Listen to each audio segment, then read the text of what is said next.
Shalom Bapak Ibu, Saudara-saudari yang terkasih. Jumpa lagi kita di hari Senin tanggal 8 Juni 2020.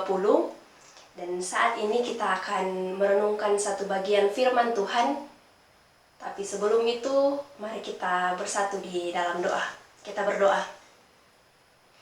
Allah Bapa yang bertahta dalam kerajaan surga, terima kasih untuk penyertaan-Mu Tuhan dalam sepanjang kehidupan kami. Terkhusus pada saat ini Tuhan masih memberikan kami kesempatan untuk menyambut hari baru, hari karunia-Mu ya Tuhan. Mengawali hari ini kami akan mendengarkan firman-Mu. Kiranya Tuhan memberkati kami yang akan mendengarkan maupun hamba-Mu yang akan menyampaikan, agar firman-Mu ini Tuhan dapat kami jadikan pedoman untuk menjalani kehidupan kami sepanjang hari ini. Inilah doa kami ya Tuhan. Di dalam nama Tuhan Yesus Kristus kami berdoa. Amin. Bapak Ibu Saudara-saudari yang terkasih dalam Tuhan kita Yesus Kristus, mari kita membuka Alkitab kita dari kitab Yeremia. Yeremia pasal 29 ayatnya yang ke-11. Yeremia 29 ayat yang ke-11. Firman Tuhan berbunyi demikian. Sebab aku ini mengetahui rancangan-rancangan apa yang ada padamu mengenai kamu, demikianlah firman Tuhan, yaitu rancangan damai sejahtera dan bukan rancangan kecelakaan, untuk memberikan kepadamu hari depan yang penuh harapan. Renungan saat ini, saya memberikan tema New Normal, New Perspective. Kenapa tema ini saya pilih? Kata new normal sangat sering kita dengar belakangan ini. New normal adalah sebuah langkah yang akan kita tempuh ke depan setelah kita melewati pandemik ini. Akan tetapi Bapak Ibu Saudara-saudara yang terkasih dalam Tuhan kita Yesus Kristus, kita sebagai orang percaya yang akan menghadapi new normal, ada hal yang perlu untuk kita persiapkan. Hal itu adalah perspektif kita. Di masa pandemik ini, karena corona, kita merefleksikan bahwa masa ini adalah sebuah masa di mana Tuhan memberikan kita kesempatan untuk berefleksi akan kehidupan kita. Ya memang dalam kehidupan kita sebagai manusia biasa, kita tidak pernah terlepas dari yang namanya problem, pergumulan hidup atau masalah. Akan tetapi Bapak Ibu Saudara, dalam problem atau permasalahan hidup yang kita alami, ada sikap-sikap tertentu dari kita manusia yang kita lakukan. Contohnya, kita memiliki sikap atau perspektif terhadap diri kita bahwa saya tidak mampu untuk menghadapi masalah ini. Namun, sesungguhnya kita tidak bisa memilih masalah yang mana yang harus kita alami, masalah yang mana yang tidak boleh kita alami. Bapak Ibu Saudara-saudara yang terkasih, berkaitan dengan perspektif dan masalah, ada perspektif lain yang terkadang muncul dalam kehidupan kita, yaitu perspektif kita tentang Allah. Bagaimana ketika kita dalam sebuah permasalahan, dalam sebuah problem, kita memandang Allah. Bagaimana kita menghargai Allah dalam sepanjang kehidupan kita. Kita adalah orang Kristen yang tentunya sudah meyakini bahwa Allah adalah pencipta kita. Akan tetapi kecenderungan kita sebagai manusia adalah menjadikan Allah seakan-akan sebagai tombol help. Ya, tombol help.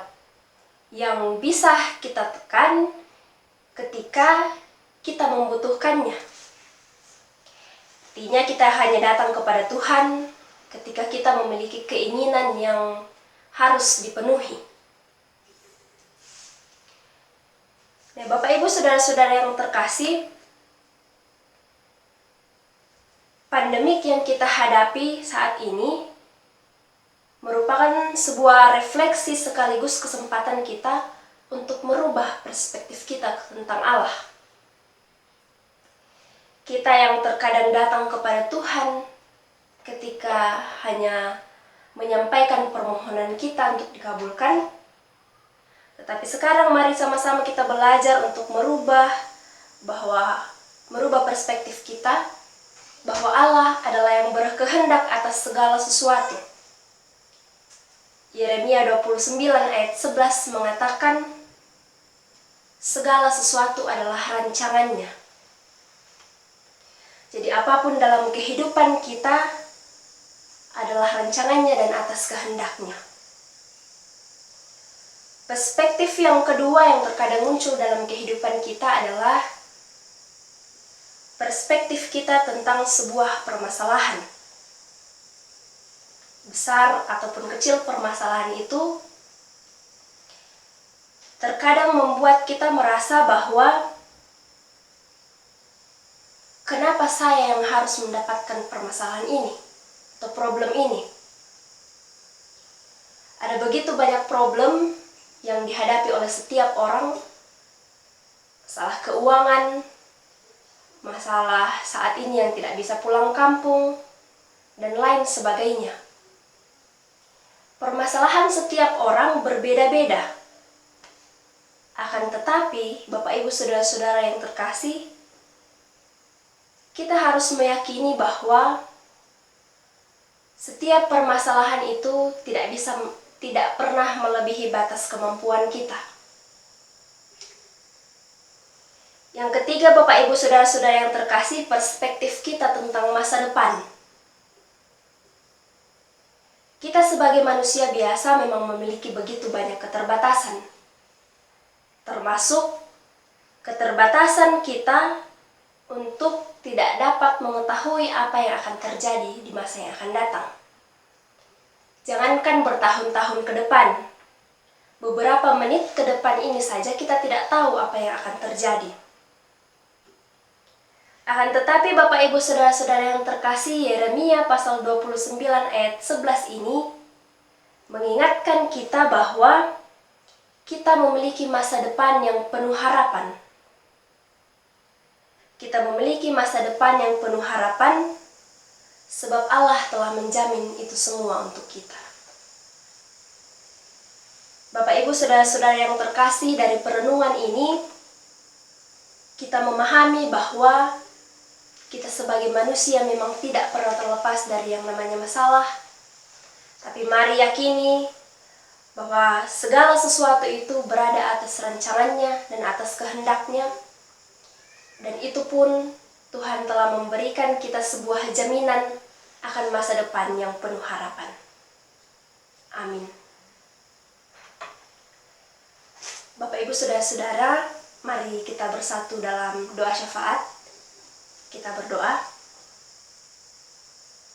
Kembali kami datang ke hadirat-Mu ya Tuhan, menyampaikan seluruh ucapan terima kasih untuk penyertaan Tuhan dalam kehidupan kami, dan juga firman-Mu yang telah kami dengarkan, yang kembali mengingatkan kami bahwa dalam kehidupan kami saat ini, yang tidak akan pernah lepas dari yang namanya masalah, tapi kami yakin dan percaya bahwa Tuhan selalu ada bersama-sama dengan kami, dan Tuhan telah menjanjikan kami sebuah masa depan yang penuh harapan di dalam Tuhan Yesus Kristus.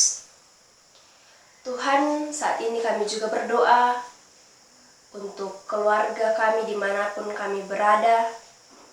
Kiranya Tuhan tetap menyertai dan melindungi kami dalam situasi apapun yang kami hadapi saat ini. Kiranya Tuhan terus memberikan kami kekuatan. Kami juga berdoa ya Tuhan untuk kebijakan pemerintah kami dalam menghadapi setiap problem di negara kami ini ya Tuhan. Kami berdoa kiranya Tuhan memberikan kekuatan kepada mereka, agar apapun kebijakan yang diambil Tuhan, kiranya itu dapat menyejahterakan rakyatnya ya Tuhan. Ya Tuhan Allah Bapa kami yang bertahta dalam kerajaan sorga, kami juga berdoa Tuhan untuk setiap kami, untuk apapun harapan, cita-cita, dan apapun yang kami dambakan ya Tuhan, semuanya hanya kami serahkan ke dalam tangan pengasihan Tuhan, karena kami yakin dan percaya Tuhan memegang kehidupan kami dalam sisa waktu yang masih Tuhan izinkan untuk kami alami pada saat ini. Kami akan melanjutkan setiap aktivitas kami ya Tuhan, semuanya kami mau serahkan ke dalam tangan pengasihan-Mu.